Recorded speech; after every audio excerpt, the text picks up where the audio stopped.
Welcome to another episode of Debbie Does. And today, Debbie does webinar practicing, okay? So I'm going to take you here behind the scenes of how I am practicing for my next webinar here. And I am actually practicing this for somebody who is going to evaluate my performance. And let me just show you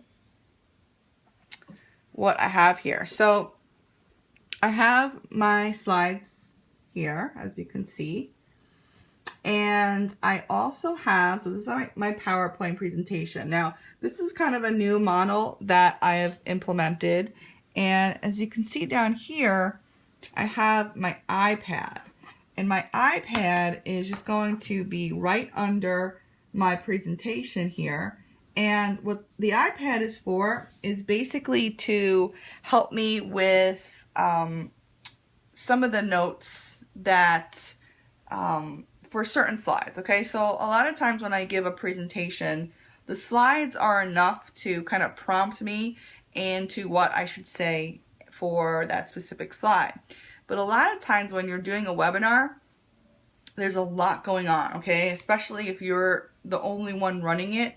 So you're basically, you're running it, you're running GoToWebinar, you have your eye on the questions, you're making sure that you're online still, right? And you're making sure that you could be heard and people can see your slides. You're making sure that you're on the right slides, so you're managing the transition of the slides, things like that. You're also managing the recording.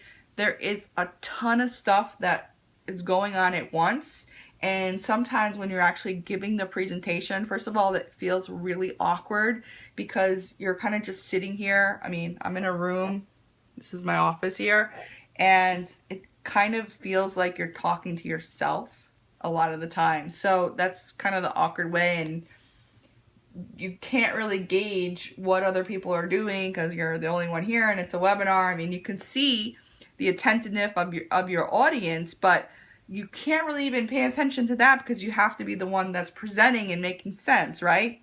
And giving value and giving great content, and that's the whole goal of the actual webinar.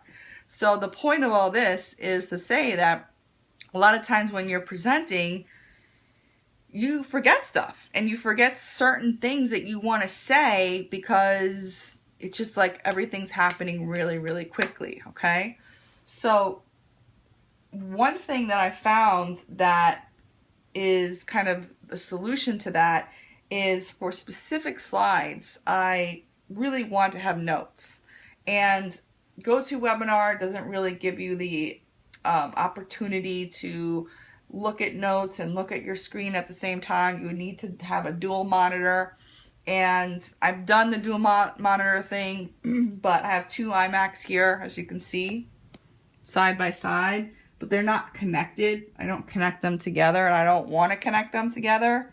And one of them has PowerPoint, one of them doesn't have PowerPoint, so it's just a hassle for me. So I think this is finally the solution that I have, where I have my iPad here just for notes to reference, and I could move the slides very easily like that, and it's not a lot to manage at the same time, okay?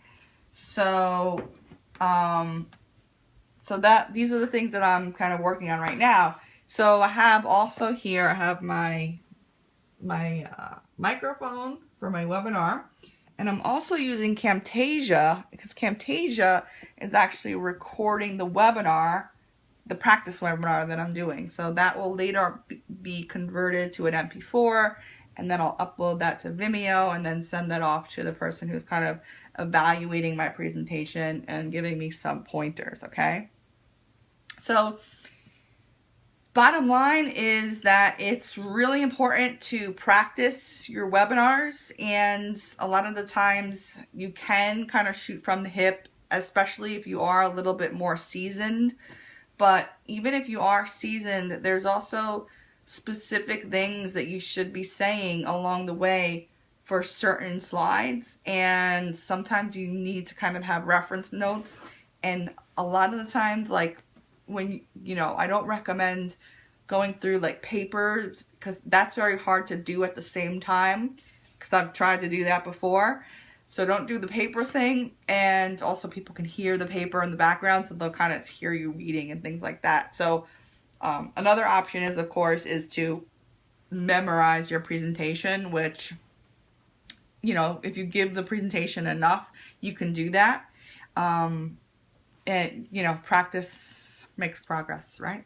So that's what I'm doing right here with this episode. I hope you liked it, and if you have any questions or comments, go ahead and leave them down below, and make sure you subscribe to never miss an episode of Debbie Does. All right, I'll see you on the next episode. Bye-bye.